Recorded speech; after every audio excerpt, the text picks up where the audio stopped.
इतिहास में जो क्लासिफिकेशन किया गया है वो ओवरनाइट किया गया है। ऐसा है कि आज कितनी तारीख है? 13 है। 13 तारीख तक तो एंशियंट इंडिया है, 14 तारीख से मीडियावल शुरू हो जाएगा। ऐसा नहीं होता है। ठीक है, ये कोई पीरियड है, टाइम है, ये टाइमलाइन चल रही है। यहां से यहां तक हमने कह दिया कि एंशियंट है, फिर यहां तक हमने कह दिया कि ये मीडियावल है, और यहां से यहां तक अपन ने कह दिया कि ये मॉडर्न है। ठीक है, लेकिन ये जो पीरियड है ये ओवरलैप है। ठीक है, इस पीरियड में कुछ करेक्टरिस्टिक्स तो आपको इसकी मिलेगी, कुछ करेक्टरिस्टिक्स आपको इस पीरियड की मिलेगी। ठीक है, तो ये संक्रमण का काल है कि नहीं है? ओवरलैपिंग हो रहा है, तो इसको अपन क्या कह सकते हैं? इसको कह सकते हैं अर्ली मीडियावल एरा, या सॉरी प्री मीडियावल एरा, यानी कि मिडाइवल के पहले का टाइम। ठीक है, या पोस्ट एंसेंट एरा, एक ही बात है। ठीक है, इसी तरीके से यहां भी ओवरलैपिंग होगी, होगी या नहीं होगी? इसको अपन क्या कह देंगे? अर्ली मॉडर्न एरा या पोस्ट मीडियावल एरा। ठीक है, देखो चार चीजें होती है, एक तो होता है प्री, एक होता है अर्ली, एक होता है लेटर, एक होता है पोस्ट। कोई भी time period A to B है, ये कोई टाइम पीरियड है। इस टाइम पीरियड को अपर अपन चार हिस्सों में बांटना चाहें तो इस ए पॉइंट से पहले का जो टाइम है वो कहलाएगा प्री। ठीक है, और बी के बाद का जो टाइम है वो क्या कहलाएगा? पोस्ट। और अगर इसको दो टुकड़ों में बांट दे तो 0 से लेके यहां तक, 5 तक, और 5 से लेके 10 तक, तो ये वाला जो पीरियड है वो क्या कहलाएगा? अर्ली। और ये वाला पीरियड क्या करेगा? लेटर।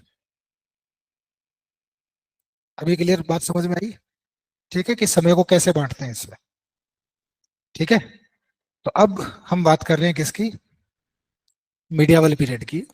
इससे पहले कि हम मीडियावल पीरियड की बात करें, हमें बात करनी पड़ेगी प्री मीडिया पीरियड की। ठीक है, क्योंकि तभी इसकी भूमिका बनेगी, इसका बैकग्राउंड बनेगा। हालांकि इस पे एक पर्टिकुलर लेक्चर होगा जो प्री मीडियावल एरा पर फोकस करेगा, लेकिन यहां सिर्फ समझने के लिए अपन देखते हैं। अगर एंशिएंट इंडिया का लास्ट रूलर देखा जाए पावरफुल, तो वो कौन था? हर्षवर्धन। ठीक है, हर्षवर्धन की दो कैपिटल थी, एक थानेश्वर जो उसकी पॉलिटिकल कैपिटल थी, और एक थी कन्नौज जो कि उसकी कल्चरल कैपिटल थी। ठीक है, कन्नौज का जो एरिया था वो दोआब का एरिया था, दो नदियों के बीच, फर्टाइल होता है, कल्चरली भी रिच था।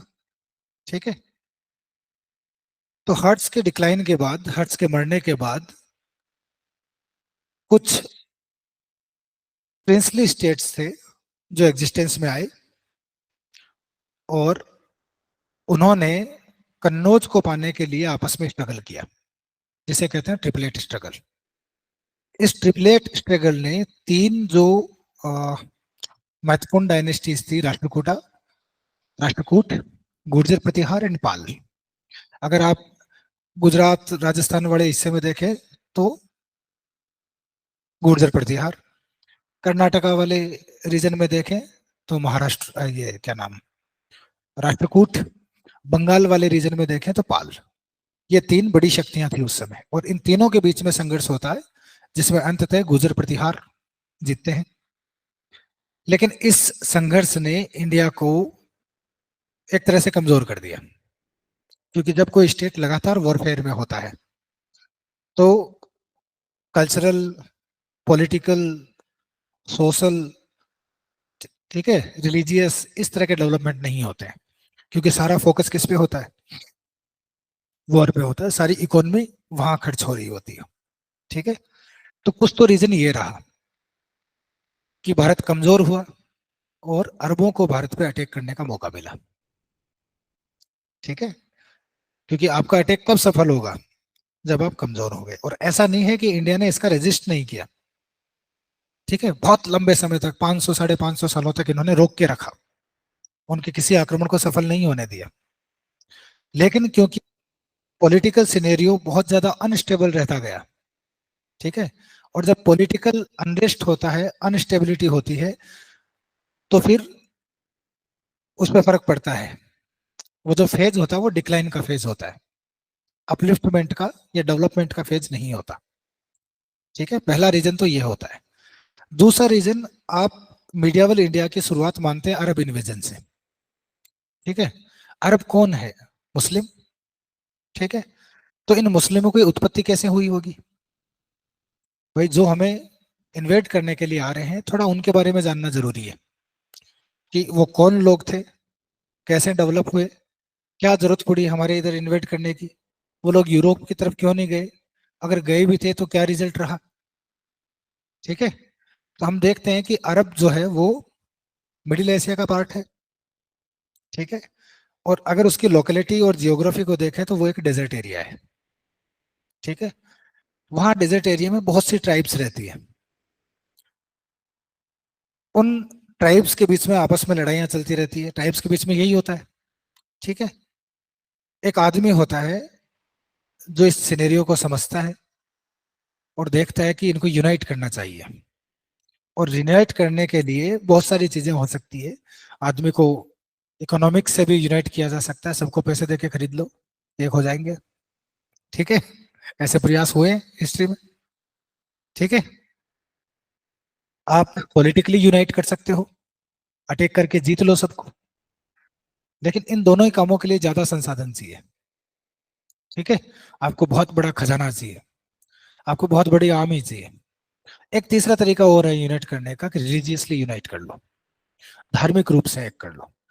ठीक है, लोगों में कुछ ऐसी चीजें फैलाओ, ऐसे बिलीफ लेके आओ कि लोग उन बिलीव्स को मानने वाले लोग हो जाएं और वो अपने आप को एक समझने लगे। ठीक है, आप उन्हें कल्चरली यूनाइट कर सकते हो। ठीक है, उनकी प्रैक्टिसेस को एक जैसा बनाकर। क्लियर है? तो एक आदमी थे मोहम्मद, जिन्हें प्रोफेट मोहम्मद भी कहा जाता है। प्रोफेट का मतलब होता है रिप्रेजेंटेटिव टू द गॉड। ठीक है, ईश्वर का प्रतिनिधि या ईश्वर का दूत या पैगंबर। पैगंबर शब्द बना है पैगाम से। पैगाम का मतलब होता है मैसेज, संदेश। ठीक है, जो ईश्वर का संदेश लेके आता है वो कौन होता है? पैगंबर होता है, जो पैगाम लेके आता है। डाकिया, ठीक है, चिट्ठी डालने आता है। समझ में आई बात? डिलीवरी एड्रेस हमारा है, सेंड किया है ईश्वर ने। बात समझ में आ रही है? तो यहाँ पे इसने पैगंबर ने एक नए धर्म की रचना की, नए धर्म का विकास किया, शुरुआत की, जिसे हम इस्लाम के नाम से जानते हैं। इस नाम से जानते हैं, इस्लाम। या दूसरे शब्दों में हम मुस्लिम धर्म भी कह सकते हैं। ठीक है, अभी होता क्या है कि इन सब ट्राइब्स को एक करना होता है। मैं आपको बहुत ब्रॉडली बता रहा हूँ, ठीक है, क्योंकि इतना मेरे पास समय नहीं है कि बहुत डीपली एक एक चीजों को एज पर द टर्म समझा जाए। क्योंकि हर धर्म की बहुत रिलीजियस टेक्स्ट है, उनके अपनी अपनी हिसाब किताब है। अपन इसको हिस्ट्री के हिसाब से देख रहे हैं कि कॉमनली एक मोटी मोटी बात अपने माथे में बैठ जाए कि ऐसा ऐसा हुआ था। तो इन ट्राइब्स को यूनाइट करने के लिए, ये जो ट्राइब्स थी सब अलग अलग देवताओं को पूजती थी। ट्राइब्स के सबके अपने अपने देवता होते हैं। जैसे हमारे यहाँ मूर्ति पूजा होती है, सब जातियों ने अपने अपने भगवान पकड़ रखे हैं, अपनी अपनी सेनाएं बना रखी है। ठीक है, वैसा ही यहाँ पर कुछ था। सभी लोग अपने अपने देवताओं को पूजते थे। तो ज्यादा देवताओं का पूजना एक तरह से वो सेपरेटिज्म हो जाता है। लोग अलग अलग बट जाते हैं कि ये तो शाक्त हैं, माता जी को पूजने वाले हैं, ये शिव है, शिव जी को पूजने वाले हैं, ये वैष्णव है। ठीक है, तो इसी तरीके से जो अलग अलग डाइटीज को पूछते थे, उनको यूनाइट करने के लिए एक कॉन्सेप्ट लाना था, लोगों को बताना था कि ये बेकार है, तुम जो कर रहे हो ये काम की चीज नहीं है, फर्जीवाड़ा है। ठीक है, ईश्वर जो होता है, पहली बात तो उसकी मूर्ति बन ही नहीं सकती, क्योंकि उसकी कोई फॉर्म ही नहीं है। ठीक है, वो कैसा दिखाई देता है, नोबडी नोज, किसी ने नहीं देखा, तो तुम क्या सोच के मूर्तियां बना रहे हो। ठीक है, तो पहली बात तो मूर्ति पूजा ही गलत है। और दूसरी बात, पूजा ठीक है, लेकिन पूजा उसकी होनी चाहिए ना जो वास्तव में ईश्वर है। ये जो तुम्हारी मूर्तियां हैं, ये ईश्वर नहीं है। ईश्वर एक ही है, जिसका नाम अल्लाह है। ठीक है।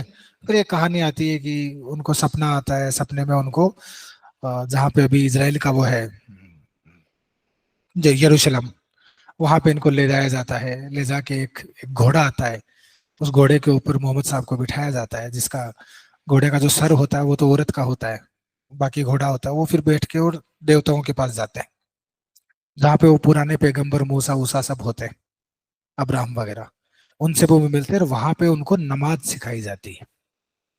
ठीक है। और ईश्वर उनको आदेश देते हैं, अल्लाह उनको आदेश देते हैं कि तुम जाओ और सबको मेरे नाम पे यूनाइट करो। ठीक है, unite all of them in the name of me, in the name of Allah. ठीक है। और जाते समय उनको गिफ्ट में क्या देते हैं, नमाज। नमाज प्रेयर को बोलते हैं इस्लाम में। ठीक है। अभी यह सोचने लायक बात यह है कि चाणक्य ने अपने पुस्तक का नाम अर्थशास्त्र क्यों रखा।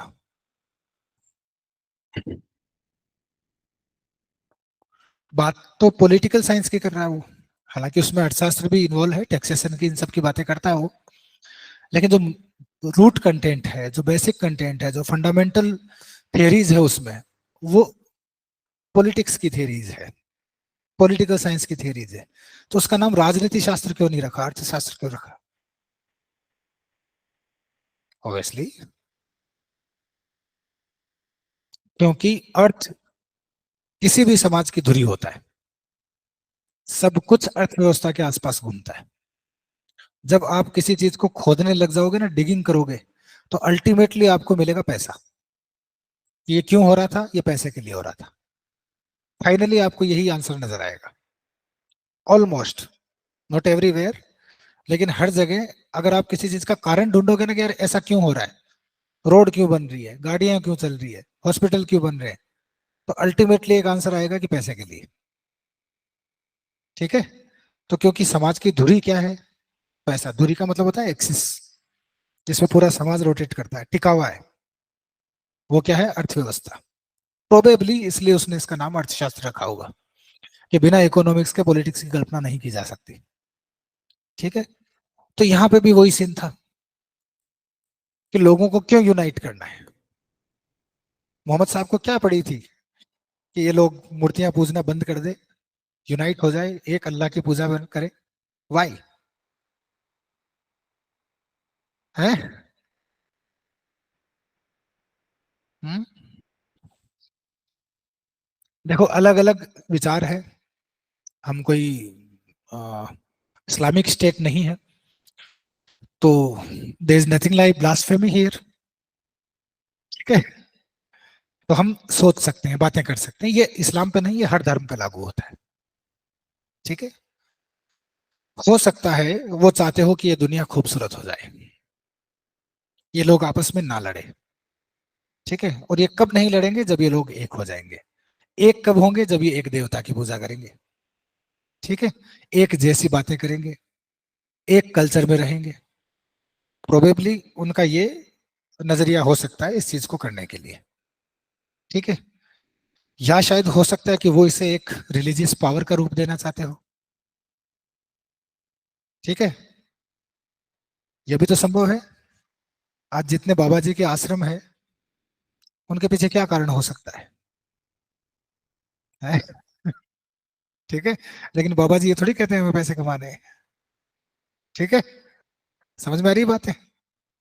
तो धर्म शुरू होता है, वो शुरू होता है इन द नेम ऑफ ह्यूमैनिटी, और अल्टीमेटली वो ह्यूमैनिटी को ही खा जाता है। जिसके लिए शुरू होता है, उसी का सबसे बड़ा दुश्मन बन जाता है। ठीक है। हमने अपनी खुद की स्टडी की है, हमने ऋग्वेद पढ़ा। ठीक है। जहां से वैदिक रिलीजन का शुरुआत होती है, उससे पहले तो कुछ है ही नहीं।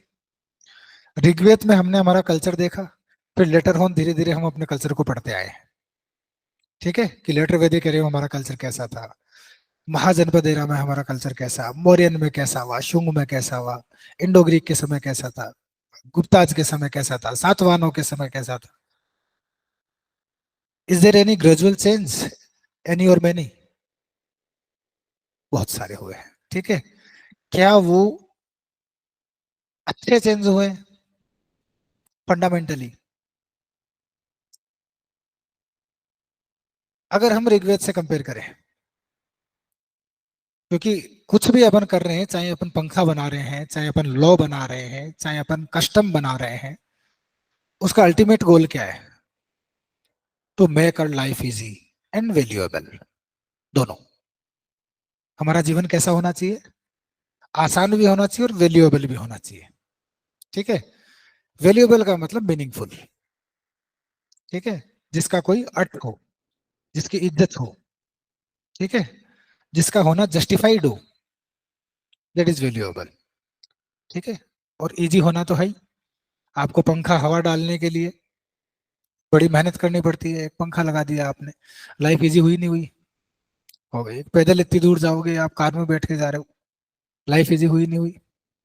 हुई, ठीक है। हर कोई किसी का बैग उठा के भाग रहा है, कोई किसी की कॉपी उठा के भाग रहा है, लेकिन फिर पता चलता है कि there is an institution called police, है ना। तो हमारी जीवन आसान हुआ कि नहीं हुआ? हमारी सेफ्टी और सिक्योरिटी अश्योर की गई। तो जो कुछ बन रहा है वो किस लिए बन रहा है? हमारे जीवन को आसान करने के लिए और वैल्यूएबल करने के लिए। लेकिन जो ये ग्रेजुअल डेवलपमेंट्स हो रहे हैं, क्या वास्तव में इनसे हमारी जिंदगी आसान और वैल्यूएबल दोनों हो रही है?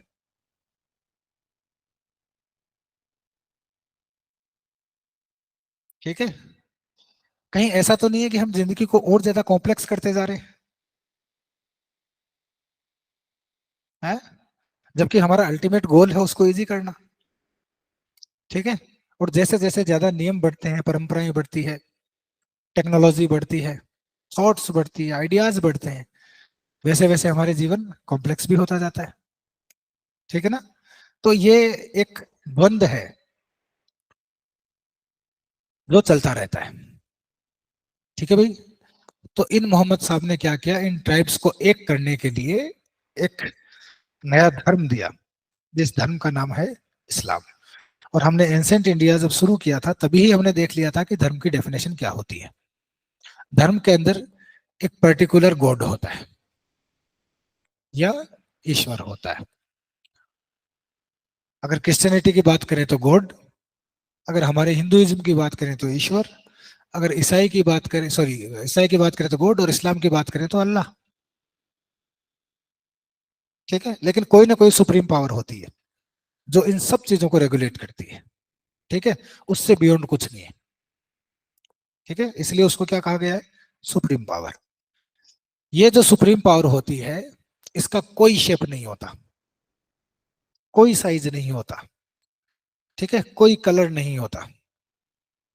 समझ में आई बात? ये हर धर्म में एक जैसा है। इस्लाम भी यही कहता है, हिंदुइज्म भी यही कहता है, क्रिश्चियनिटी भी यही कहती है, क्योंकि हिंदुइज्म में हमारा जो रिलीजियस टेक्स्ट है वो हम वैदिक लिटरेचर को मानते हैं, और वैदिक लिटरेचर का जो कोर कंटेंट है वो हम उपनिषदों को मानते हैं, जिसको अपन वेदांत कहते हैं, कंक्लूजन ऑफ वेदास। और वेदांत में जिस ईश्वर को ईश्वर कहा गया है, दैट इज ब्रह्म, ठीक है। और ब्रह्म का कोई शेप नहीं है, ठीक है। बाकी जितनी बात करते हैं अपन राम लक्ष्मण, ये सब अवतारवाद है, ये बाद में आया है, ठीक है। अल्टीमेटली जो हमारे ईश्वर है वो कौन है? परम ब्रह्म, ठीक है। बात समझ में आई? तो यहाँ भी ईश्वर का कोई शेप नहीं है, कोई साइज नहीं है, कोई रूप रंग नहीं है। अगर आप क्रिश्चियनिटी में बात करते हो तो जो जीसस है, ईसा मसीह है, वो तो सन ऑफ द गॉड है, ईश्वर के बेटे हैं, ईश्वर थोड़ी है। तो किसी ने पूछा कि उनके पापा कैसे दिखते हैं? Nobody knows. He is shapeless, formless, colourless, ठीक है। बात समझ में आई? अगर हम बात करें इस्लाम की, तो प्रोफेट तो एक आदमी थे, मोहम्मद, ठीक बात है। लेकिन मोहम्मद जिसके पैगंबर थे वो कैसे दिखते हैं? नोबडी नोज, ठीक है। अच्छा, इसमें एक समस्या और है। समस्या क्या, एक बात और है कि इन्होंने इस चीज को नोटिस किया, ये जो आइडल वर्शिप है ये लोगों को बांटती है, ये लोगों को डिवाइड करती है, यूनाइट नहीं करती। इसी से लड़के तो ये धर्म बना है, आइडल वर्शिप से। तो इन्होंने अश्योर किया कि ये दोबारा ना हो। क्लियर है। तो उन्होंने बाकायदा लिखा कि ईश्वर की कोई मूर्ति हो नहीं सकती, बनाना ही हराम है। ठीक है। इवन लेटर ऑन इस्लाम में तो एक कॉन्सेप्ट आ गया कि पेंटिंग ही हराम है। ठीक है, ना रहेगा बांस ना बजेगी बांसुरी। ठीक है, इंसान का चित्र ही नहीं बनाया जा सकता, खुदा का तो बहुत बात की बात है। ठीक है। इसीलिए आप जो इस्लामिक मॉन्यूमेंट्स हैं उन पे देखना, कहीं आपको इंसानी चित्र नहीं मिलेंगे। फूल पत्तियां मिलेगी, लिखा हुआ मिल जाएगा। ठीक है, इंस्क्रिप्शंस मिल जाएंगे उस पे, रेक्टेंगुलर सर्कुलर ऐसे डिजाइन मिल जाएंगे आपको, लेकिन कहीं भी आपको मानवीय चित्र नहीं मिलेंगे। ठीक है। तो ये स्ट्रिक्टनेस किस लिए आई, क्योंकि कहीं घूम फिर के वहीं नहीं पहुंच जाए। बहुत बाद में। ठीक है। नॉर्मली इस्लाम के अंदर चित्र नहीं बनाए जाते, खास तौर से मनुष्य के चित्र तो बिल्कुल नहीं। ठीक है, और अल्लाह का तो ब्लास्फेमी है। अगर आप अल्लाह का चित्र बना रहे हो तो लटका दिए जाओगे। समझ में आ रही बात। ऐसा क्यों होता है, ये आप इसको ओरिजिन को देख के समझ सकते हैं। ठीक है ना, कि कोई प्रॉब्लम हमें साफ साफ दिखाई दे रही है तो हम कोशिश करेंगे, हम अश्योर करेंगे कि ये दोबारा ना हो। ठीक है। ओके। दूसरा यहाँ पे क्या चल रहा था कि इनकी जियोग्राफी अपन देखते हैं तो डेजर्ट एरिया है, डेजर्ट एरिया में वेजिटेशन की कमी होती है। ठीक है, वेजिटेशन की स्कार्सिटी होती है, कमी होती है। तो ऐसी सूरत में इनका खान पान कैसा होगा, शाकाहारी या मांसाहारी? मोस्ट प्रोबेबली जानवरों को खाएंगे, बकरी भेड़। ठीक है। तो ये इनकी कल्चर का हिस्सा बनेगा या नहीं बनेगा? बनेगा। अगर हम बात करें, रेगिस्तान में धूल चलती है, आंधियां चलती है। ठीक है। तो क्या ये अपनी बॉडी को कवर्ड रखेंगे या नहीं रखेंगे? क्योंकि रेगिस्तान में पानी कम है। अगर नहीं कवर रखोगे तो मिट्टी गिरेगी। ठीक है। मिट्टी गिरेगी तो उसको साफ करने के लिए पानी चाहिए, पानी है नहीं। क्लियर है। तो पर्दा एक कल्चरल एस्पेक्ट है, later on it becomes religious. ठीक है। But prima facie it seems cultural aspect. ठीक है, नॉट रिलीजियस। अच्छा, आप देखते होंगे कि मुसलमान लोग दाढ़ी रखते हैं, मूछें नहीं रखते। ऐसा क्यों?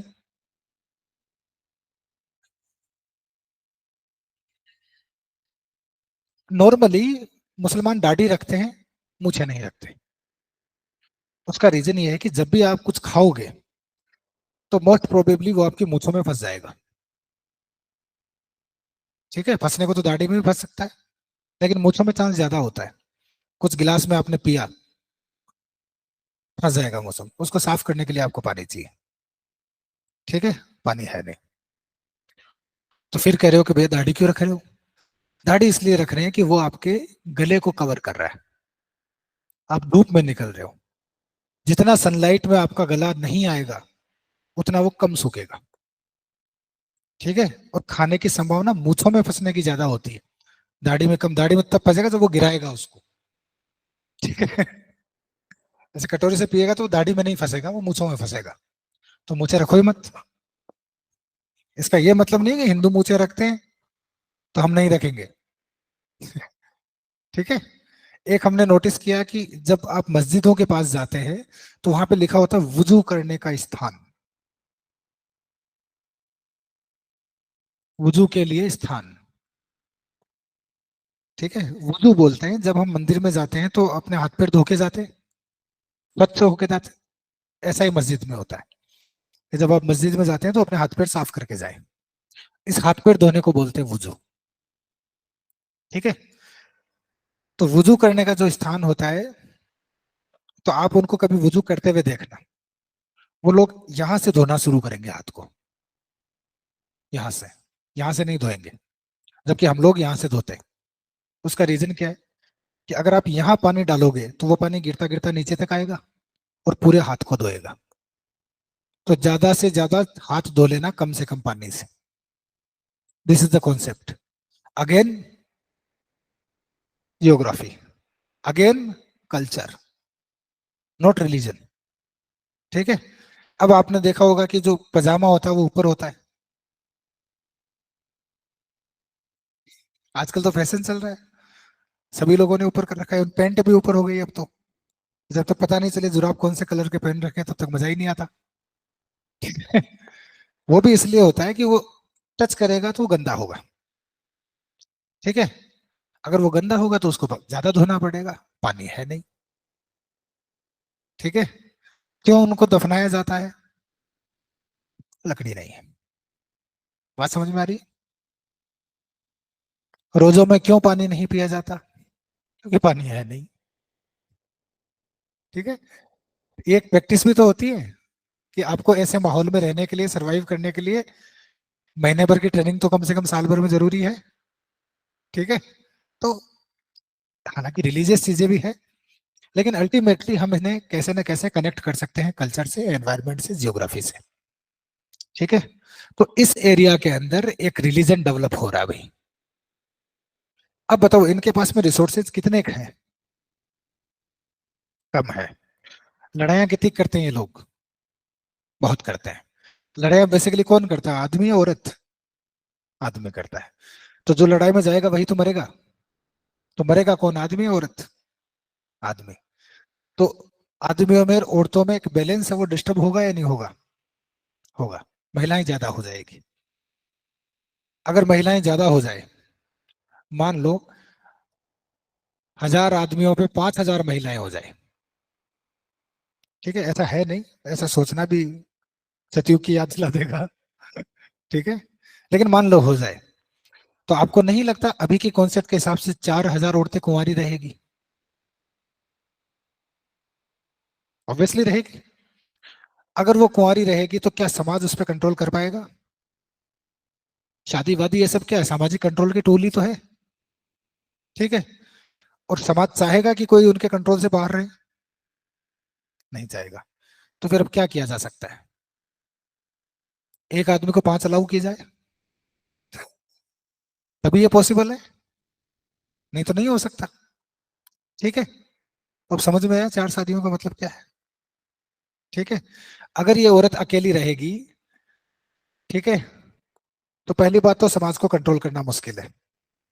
दूसरी बात, ये अकेली रहेगी तो लोगों की नजर में एक एज एन ऑब्जेक्ट नजर आएगी, क्योंकि जिसके आगे पीछे कोई नहीं होता। हालांकि ये बहुत अजीब, बहुत गलत सोच है, लेकिन है। सोसाइटी में ऐसे लोग सोचते हैं। अगर कोई डाइवोर्स सी महिला नजर आती है, कोई विडो नजर आती है, तो लोगों के लिए मोस्ट प्रोबेबली वो, जो पुरुषवादी मानसिकता के आदमी होते हैं, उनके लिए वो एक ऑब्जेक्ट की तरह होती है। ठीक है। कि ऐसे ही कैसे घूम रही है, किसी की तो होनी चाहिए। ठीक है। और मेरी क्यों नहीं? समझ में आई? यानी बिना जिम्मेदारी के उसके साथ में फिर गलत चीजें होगी, उससे भी बचाने के लिए। दूसरी बात, बच्चा पैदा करना किसके अख्तियार में है, किसके पावर में है, आदमी या औरत? वैसे तो दोनों के पावर में है, लेकिन कोख में कौन पालता है? औरत। ठीक है। तो अगर पेट्रियार्कल सोसाइटी को अपन दिमाग में सोचें, ठीक है, तो ज्यादा लड़ाइयाँ हो रही है तो ज्यादा लोग चाहिए जंग करने के लिए। ठीक है। ज्यादा लोग कब होंगे? जब ज्यादा बीवियां होगी। ठीक है। तो ज्यादा बच्चे पैदा होंगे। There is also a reason. बात समझ में आ रही है?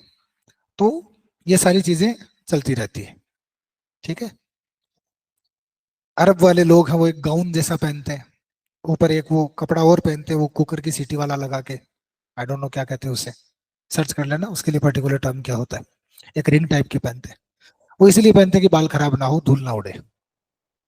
ठीक है। अब तो वो रॉयल ड्रेस में चेंज हो चुका है, कल्चरल ड्रेस में चेंज हो चुका है, but actually that is geographical attire. ठीक है ना? जबकि हमारे यहाँ कवर करने का रिवाज नहीं था। ठीक है, हमारे तो धोती धोती पहनते थे, ऊपर कुछ पहनते ही नहीं थे। लेटर ऑन अपने वो पहनना शुरू किया, क्या बोलते हैं, अंगरखी टाइप। ठीक है, कुर्ता पजामा है, वो हमने ग्रीक से लिया, इनसे सीखा। ठीक है ना, हम तो सिले हुए कपड़े ही नहीं पहनते थे क्योंकि जरूरत ही नहीं थी। सिले हुए कपड़े पहनने का ट्रेडिशन हमारे यहाँ नहीं था। आज भी हमारी जो धोती होती है वो सिली नहीं जाती, धोती बांधी जाती है। ठीक है, पुराने समय में आप सीरियल देखते हो राजा महाराजाओं के, तो औरतें तो कवर करती थी लेकिन आदमी नहीं करता था ऊपर कवर, क्योंकि क्लाइमेट ऐसा है ना ज्यादा गर्मी है ना ज्यादा ठंड है। ठीक है, ना ज्यादा हवाएं चलती है ना ज्यादा धूल उड़ती है। कुछ एक रीजन को छोड़ दो, राजस्थान वाले को, और राजस्थान में देखोगे तो ओढ़ने का कॉन्सेप्ट है, घूंघट का कॉन्सेप्ट है। हालांकि इसमें और भी बहुत सारी चीजें हैं, केवल जियोग्राफी नहीं है, लेकिन है या नहीं है, तो ऐसी चीजें आपको मिलेगी। खैर, अब इन लोगों के पास रिसोर्सेज कम है। अगर इनकी पॉपुलेशन बढ़ती है तो या तो ये वहां पे रिसोर्सेज जनरेट करे, जो कि पॉसिबल नहीं है क्योंकि है ही नहीं।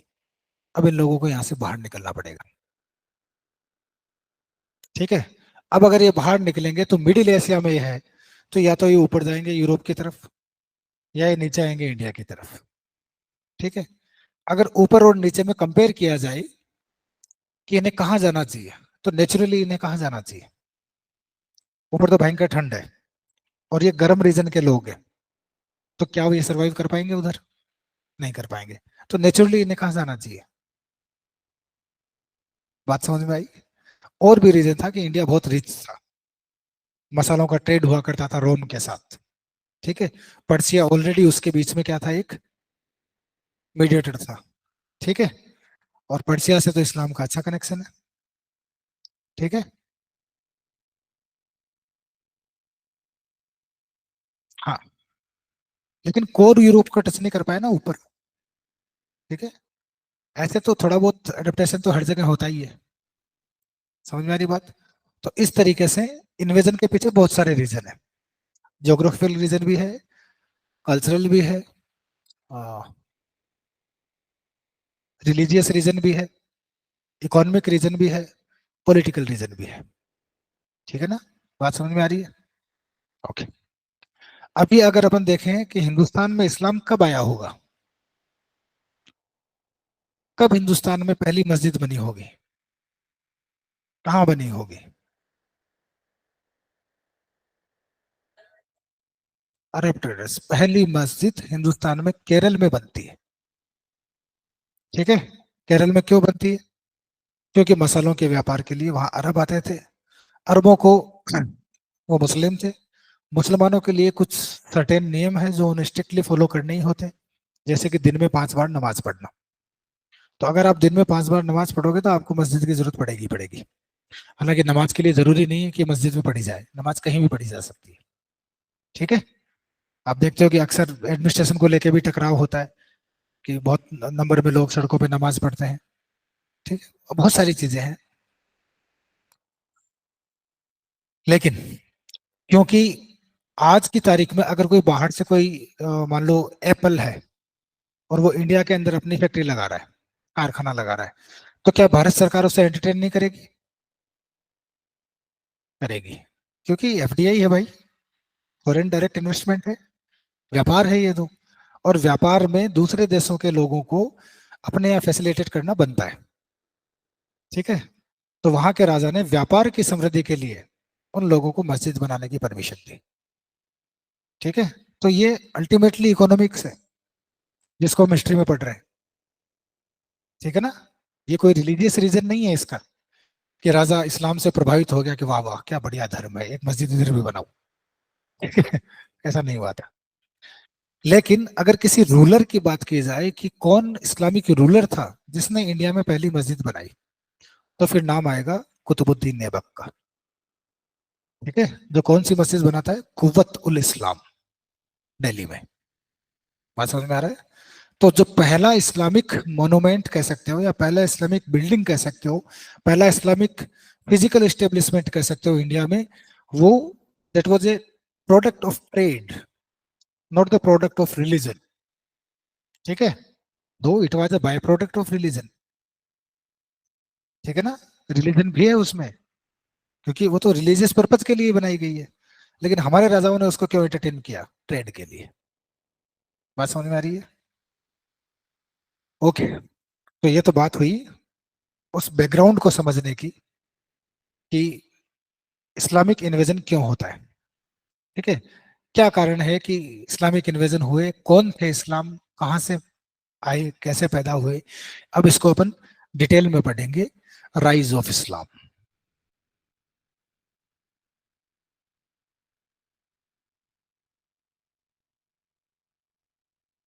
ठीक है ना, ये अपना अगला टॉपिक होगा। ठीक, राइज ऑफ इस्लाम के बाद में अपन थोड़ी सी बात करेंगे राइज ऑफ क्रिश्चियनिटी, ठीक है, राइज ऑफ जुडाइज्म, क्योंकि ये पैरेलल धर्म चलेंगे, तो इनकी थोड़ी थोड़ी बात करना जरूर, मेन फोकस जो होगा वो अपना इस्लाम पे होगा, क्योंकि आने वाला जो मीडियवल पीरियड है उसमें दिल्ली की राजनीति की जो दूरी है, जो एक्सिस है, वो माना जाता है दिल्ली को, ठीक है, कि भारत की राजनीति का मतलब दिल्ली की राजनीति, ठीक है, हालांकि ये बहुत प्रैक्टिकल एस्पेक्ट नहीं है ना, कैसे दिल्ली की राजनीति भारत की राजनीति हो जाएगी, है ना, लेकिन क्योंकि दिल्ली का जो महत्व है वो इंडिया के सेंटर के रूप में है, पॉलिटिकल सेंटर के रूप में है, तो जो भी दिल्ली पे कब्जा करेगा उसे माना जाएगा कि वो नॉर्थ इंडिया पे ऑलमोस्ट अपना एम्पायर चला रहा है, तो दिल्ली पे अधिकांश मीडियावल पीरियड में जो कब्जा रहेगा वो मुसलमानों का कब्जा रहेगा, ठीक है, इसलिए हम इसे इस्लामिक शासन कहेंगे, ठीक है, ऐसा नहीं है कि पूरे भारत पे इस्लामिक शासन रहता है मीडियावल पीरियड में, नहीं, प्रिंसली स्टेट्स होते हैं, वो अधिकतर हिंदू रूलर्स के द्वारा गवर्न किए जाते हैं, ठीक है ना, जैसे फॉर एग्जाम्पल हमारे राजस्थान की हिस्ट्री को ले अपन, तो राजस्थान की हिस्ट्री में कहीं इस्लामिक रूल का कहीं कोई नाम ही नहीं है, लास्ट में जाके और एक प्रिंसली स्टेट बनता है टोंक, अमीर खां पिंडारी जिसको बसाता है, तब जाके कोई थोड़ा बहुत एस्टेब्लिशमेंट दिखता है, बाकी राजस्थान कभी इस्लाम के अंडर में कभी नहीं रहा।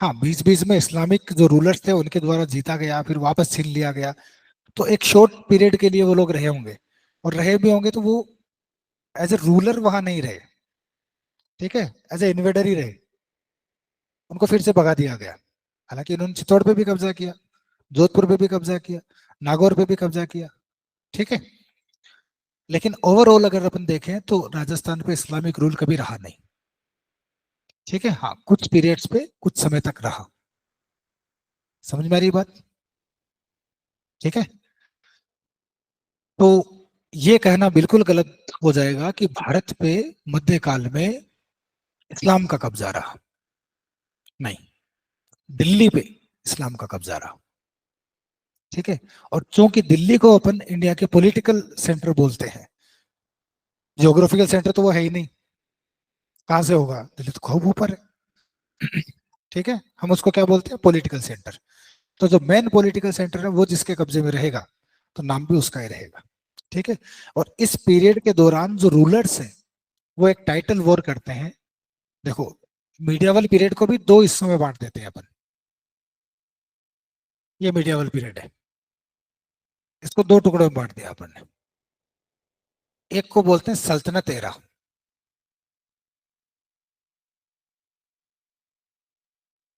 ठीक है, और दूसरे को बोलते हैं मुगल एरा,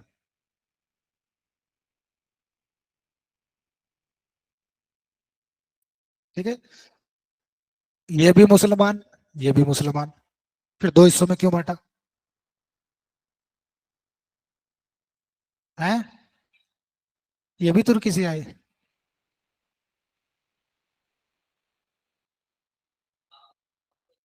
उससे क्या फर्क पड़ता है, ये भी किसी न किसी से शुरू हुए हैं, यहाँ जो टाइटल ऑफ द रूलर है वो सुल्तान है, या रूलर का टाइटल क्या है, सुल्तान, और सुल्तान के जो एम्पायर होता है उसको कहा जाता है सल्तनत, जैसे सम्राट के एम्पायर को अपन क्या कहेंगे, साम्राज्य, ठीक है, इसी तरीके से सुल्तान के एम्पायर को अपन क्या कहेंगे, सल्तनत। ठीक है। यहाँ पे जो मुगल होते हैं वो सुल्तान का टाइटल नहीं लेते, वो बादशाह का टाइटल लेते हैं।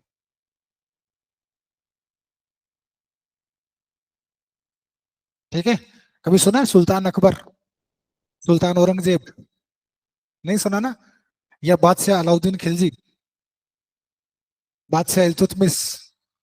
नहीं सुना ना? तो ये टाइटल वाला, अब ये टाइटल में भी आगे क्या बात है वो देखेंगे कि सुल्तान जो होता है वो कैलिफ का रिप्रेजेंटेटिव होता है। ठीक है। जबकि बादशाह होता है वो सोवेरिन होता है, वो कैलिफ के अंडर में नहीं आता। ठीक है। सुल्तान बनने के लिए आपको कैलिफ से परमिशन लेनी होगी, क्योंकि आप उसके रिप्रेजेंटेटिव हो। जब तक आपको सुल्तान ये टाइटल रिवॉर्ड नहीं करता है तब तक आप सुल्तान नहीं हो। और वो जो सर्टिफिकेट होता है जो कैलिफ इशू करता है किसी भी सुल्तान को, दैट इज कॉल्ड शीलत।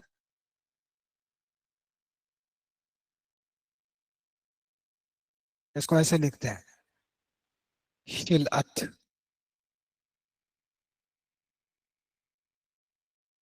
क्लियर है? बात समझ में आ रही है? कैलिफ का क्या इंपॉर्टेंस है ये भी अपन देखेंगे जब राइज ऑफ इस्लाम पढ़ेंगे। ठीक है। कि जो पैगंबर, जो रिलीजियस लीडर थे, धीरे धीरे कैसे इस्लाम एक पॉलिटिकल आइडेंटिटी बन जाता है।